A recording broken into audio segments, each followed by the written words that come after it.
ঘরে ঘরে চলো।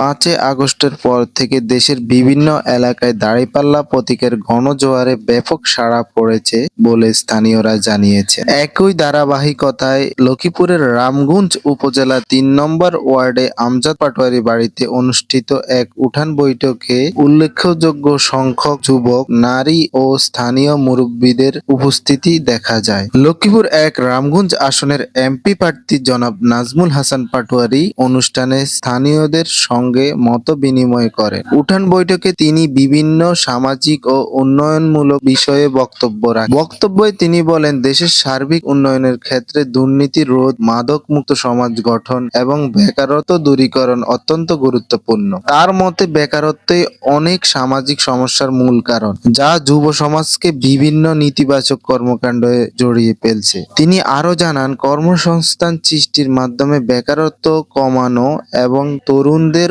উন্নয়নে সহায়ক পরিবেশ গড়ে তোলার প্রয়োজন রয়েছে। এ সময় উপস্থিত স্থানীয়রা বিভিন্ন সমস্যা ও প্রত্যাশার কথা তুলে ধরেন। আমাদের এই সমাজে যত অন্যায় হচ্ছে, যত অত্যাচার পাপাচার হচ্ছে, খুন খারাপি, রাহাজানি, চুরি ডাকাতি, মাদক সহ সামাজিক যে অপরাধগুলি সংঘটিত হচ্ছে, এই সকল অপরাধের পেছনে জড়িত রয়েছে নেতৃত্ব, রাজনৈতিক নেতৃত্ব।